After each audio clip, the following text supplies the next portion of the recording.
सावली साकी आहे गूढ काही सारे भासे आता अनाकलनिया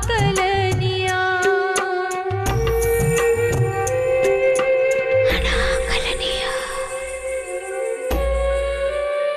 अनाकलनिया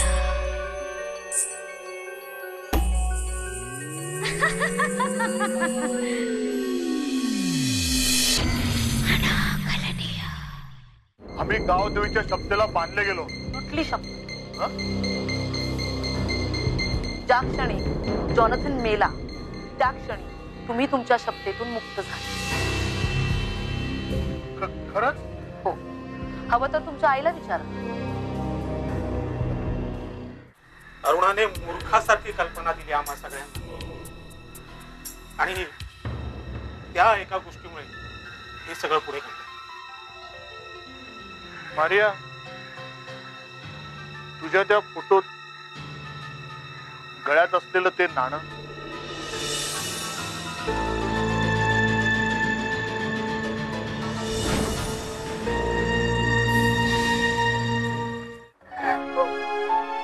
उर्मी, अगं काय झालं? का रडतीस?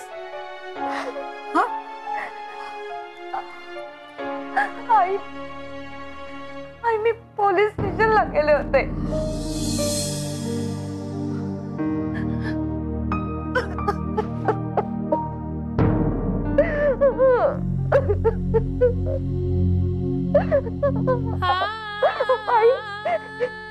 आई, मी तुमची मुलगी नाहीये.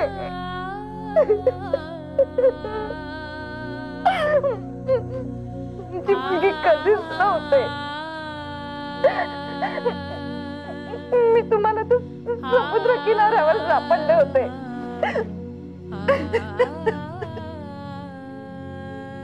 उर्मी, मी किंवा तुझ्या बाबांनी कधी तुला हे जाणवू दिले? तुझे दोनही भाऊ तुझ्या पाठी कधी उभे राहिले नाही? की तुझ्यावरती प्रेम केलं नाही? आमच्याकडून अशी काय चूक झाली की तू म्हणतेस की तू आमची मुलगी नाही? आई, त्या मनोरमाने माझ्या... मी तुझी आई आहे, मान्य आहे की जे घडलं त्यात माझी चूक होती. हवं तर त्यासाठी मला तू सजा दे. पण उर्मी, तू या घरात आलीस आणि या घराचा श्वास बनलीस. आता तू आमची नाहीस म्हणून दूर गेलीस ना, तर या घराचा श्वास गुदमरेल ग. अगं, मी स्वप्नात सुद्धा हे घर तुम्ही माझे नाही आहात असा विचार नाही करू शकत. पण तरीही ना मनामध्ये एक प्रश्न चलत राहतो की मी कोण आहे? माझे खरे आई वडील कोण आहेत?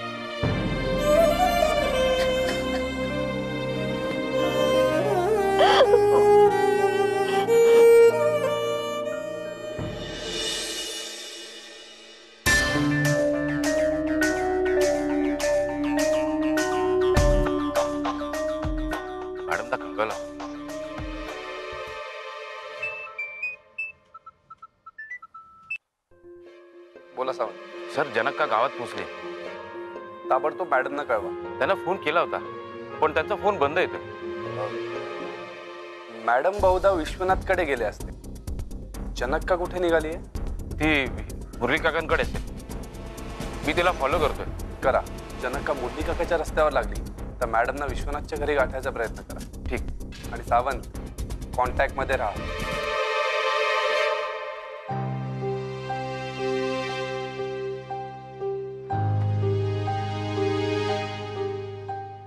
बघूळा, आम्ही सगळे तुझे अपराधी आहोत.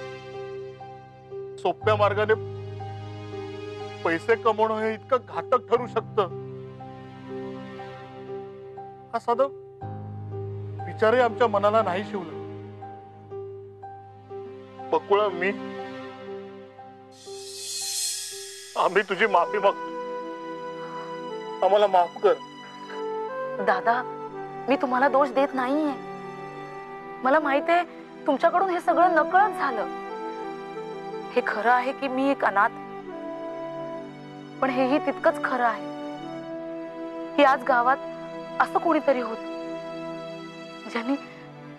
ज्यांनी मला ह्या प्रसंगातून बाहेर काढ, मला वाचवलं. काका,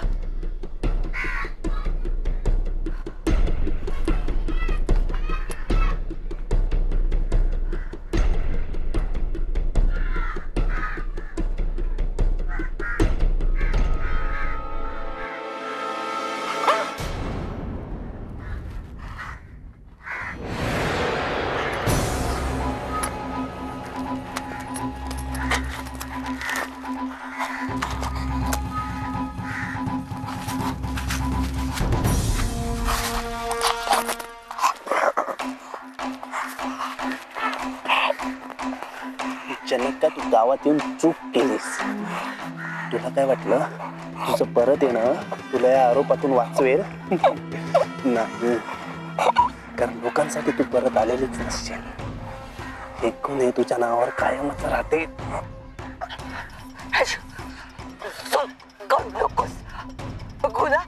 गुन्हा कधीच लपत नाही. तू एका पोलीस ऑफिसरला सांगते, मारियालाही माझ्यावर कधीच संशय आला नाही. मला मारून तुझा गुन्हा लपडायलाय. गुन्ह्याचा पुरावा बाकी आहे. कोण?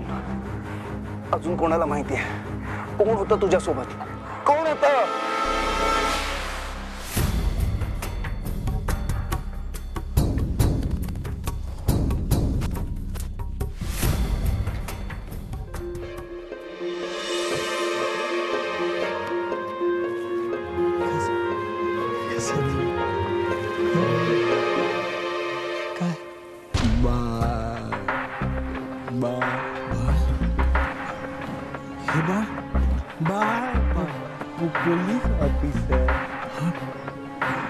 Police officer.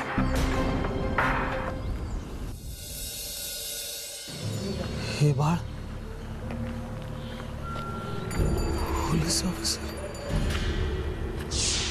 बाळ पोलीस ऑफिसर. बाळ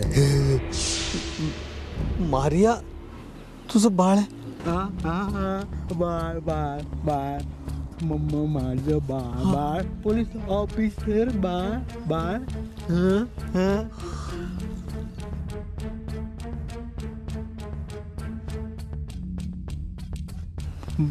बाळ पोलीस ऑफिसर.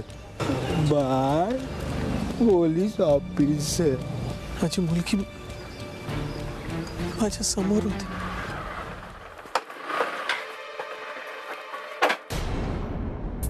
सावंत या. हा मॅडम. बघा जरा.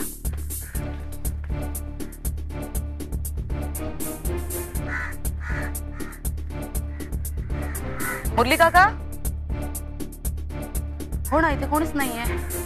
मुरली काका पण नाहीये. चला.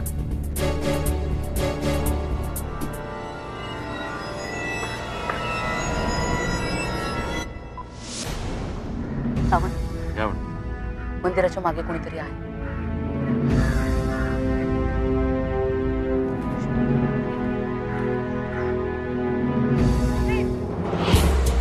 राजीव,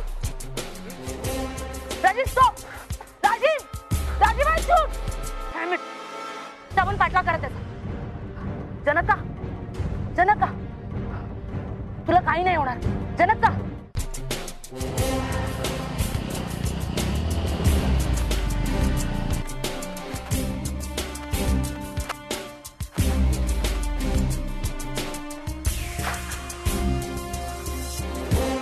जनका, मी तुला काही होऊ देणार नाही.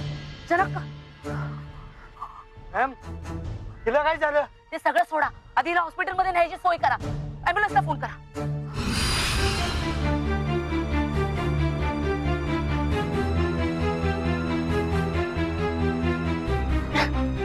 जनक तू धीर सोडू नकोस, तू धीर सोडू नकोस.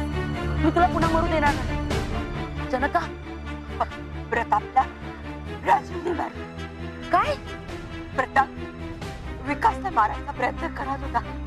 मी त्याला थांबवायचा प्रयत्न करत होतो. तो ऐकत नव्हता. माझ्याकडे दुसरा मार्ग नव्हता. मी प्रतापला भेटले, त्याच्यावर कुकू फेकलं. पण त्या कुकवात माणसाला लुळं पागळं करायचं औषध. पण तो मेला नसता. मी त्याला निघाले.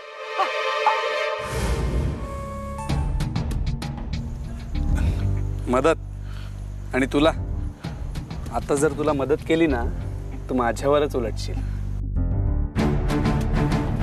करतो तुला मदत.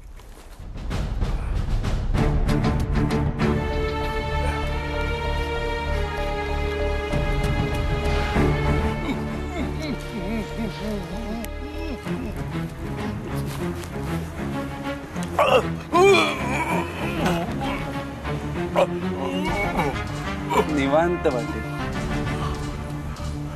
हेच दिलं होतंस ना मनोरमाला प्रसादातून.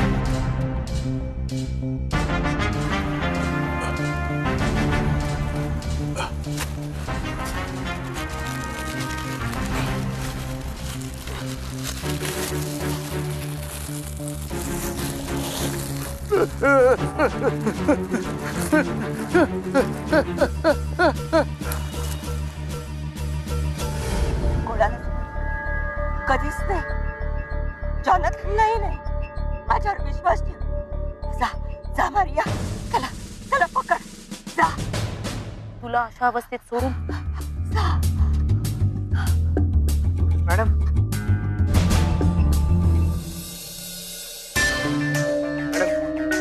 ॲम्ब्युलन्स येते. लोखंडे तिच्या सोबत राहा. तिला हॉस्पिटलला घेऊन जा आणि हिची नीट ट्रीटमेंट कर. पण madam Lokhande at any cost मला ही जिवंत अंडरस्टँड.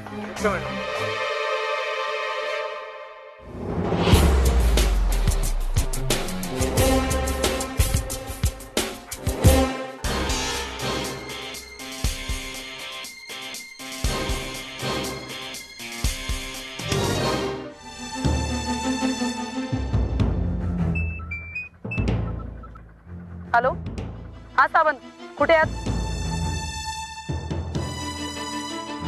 ओके.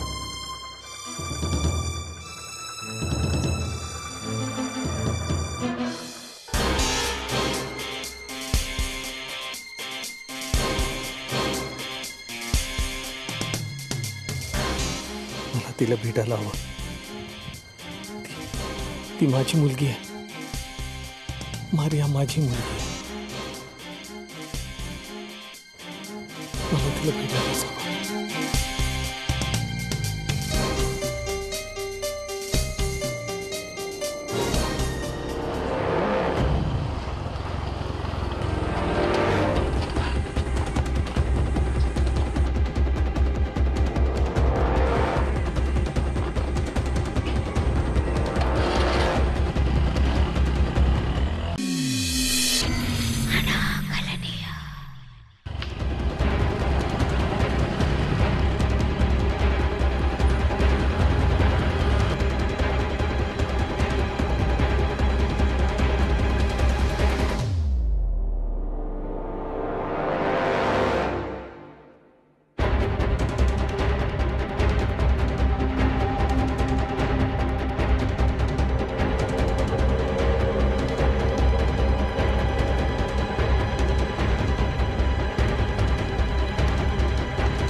सावंत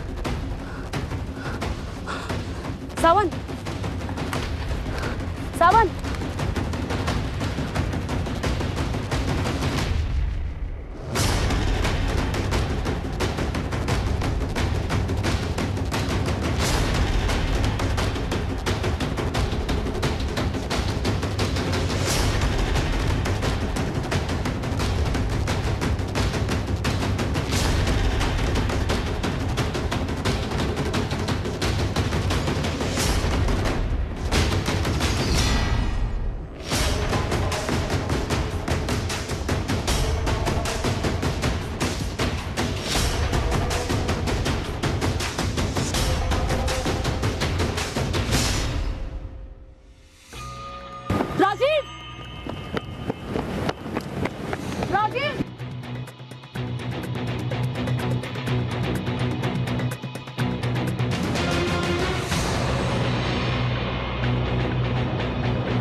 राजीव वेडेपणा करू नकोस।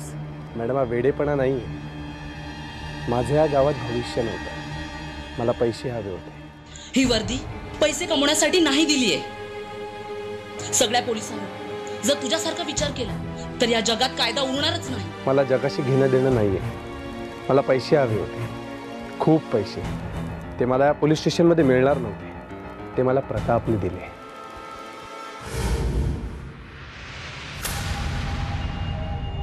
हवेत पैसे? हो। कमवावे लागतील। एवढे पैसे मला कसे मिळतील? मला मदत करून। तुम्हाला कसली मदत हवे? मला गावातल्या काही लोकांची माहिती हवी आहे। कशासाठी? प्रश्न विचारायचं काम तुझं नाही, आणि पैसे कमवण्यातली तीही एक अट आहे। पण मी या गावात तसा नवीन आहे। काय हरकत नाही, तुला 2 महिन्यांची मुदत आहे।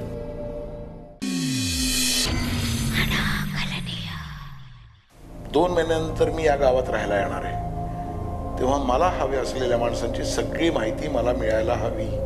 पण कोणाची माहिती हवी हे तर तुम्ही मला सांगितलंच नाही ना।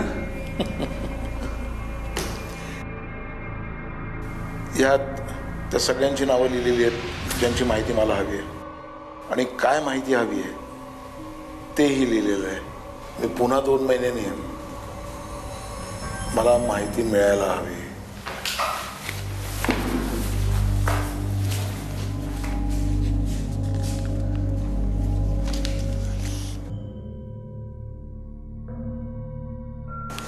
पैसे कमवायचा हा धंदा उत्तम आहे। राजीव, केवळ पैशासाठी तू रघुनाथला मरू दिलास? अरे मित्र होतात ना तुम्ही। मॅडम, माझं प्रतापबद्दलचं कॅल्क्युलेशन चुकलं, मला वाटलं नव्हतं तो खून करेल। राजीव, मी त्याच्याकडनं त्याचा गुन्हा कबूल करून घेण्याचाही प्रयत्न केला होता। प्रताप, तुम्ही रघुनाथचा खून केलात? कोणी सांगितलं तुला? मी सगळे सोपस्कार करून आलोय। रघुनाथच्या वेळी तुला बाहेर पडायला मदत केली आणि तू त्याला मारलंस। रघुनाथला मी मारलेलं नाहीये, तो अपघात होता, आणि मनोरमालाही। खोटं। तुम्ही जेव्हा मला हे काम दिलं तेव्हा हे सगळं सांगितलं नव्हतं। का करताय तुम्ही हे सगळं? तू प्रश्न विचारायचे नाहीस हे सांगितल्याचं तरी आठवतंय का तुला? अहो, तुम्हाला कळत नाहीये का? ती उर्मिला राणे गावात आली आहे. ती गप्प बसणार नाही, ती या केसच्या मागे लागेल. उर्मिला राणेला या केसच्या तपासाचा हक्कच नाही. आई, त्या नवीन आलेल्या इन्स्पेक्टरला, त्याला कसं थांबवणार आहात तुम्ही? नवीन इन्स्पेक्टर आलाय? हो राजू, तू एक काम कर ना, त्या इन्स्पेक्टरच्या तपासाची माहिती मला देत जा. वेळ आली की त्याचाही बंदोबस्त होईल. तुला सांगितलंय तेवढंच काम तू करायचंस. जास्त शहाणपणा करशील ना तर पैसे मिळणं बंद होईल.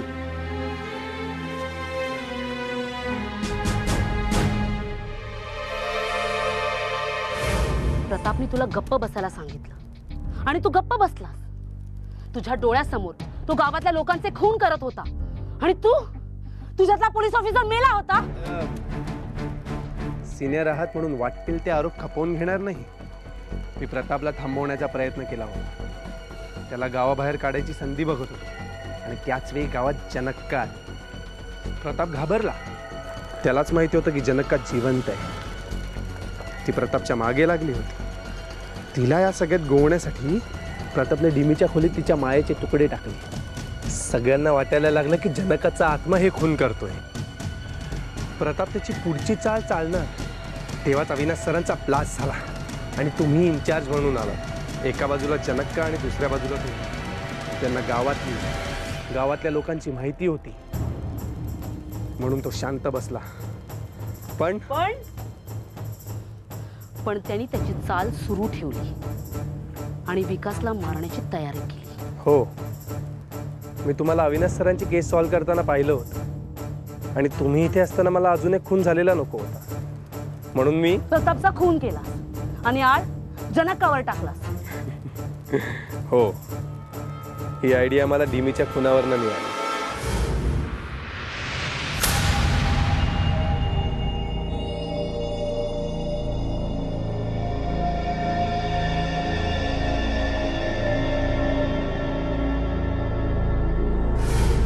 मॅडम, मला जाऊ द्या.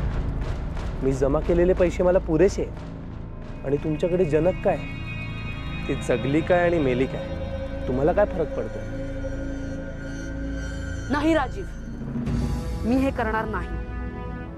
एका निरपराध बाईला खुनात अडकवण्यासाठी मी ही वर्दी घातली नाहीये. मी ही वर्दी घातलीये गुन्हेगारांना शिक्षा देण्यासाठी. मग तो गुन्हेगार कोणी असो, माझ्यासाठी तो फक्त गुन्हेगारच असतो. मॅडम, मग माझ्याकडे पर्याय नाही. मला जर जगायचं असेल तर मला तुम्हाला मारायलाच नाही. राजीव, मूर्खपणा करू नकोस.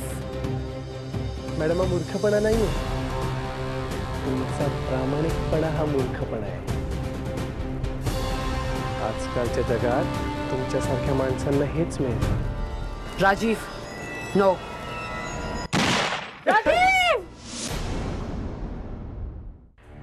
त्या बोटीतनं माझ्या नोकराबरोबर, त्याच्या कुटुंबाबरोबर मी माझ्या मुलीला आणि बायकोला पाठवलं. माझी सून, तिच्या बरोबर माझ्या नोकराचं कुटुंब पण होतं. म्हणजे उर्मिला राणे तुझ्या नोकराची मुलगी होती? ती कोणाची मुलगी होती हे महत्वाचं नाहीये.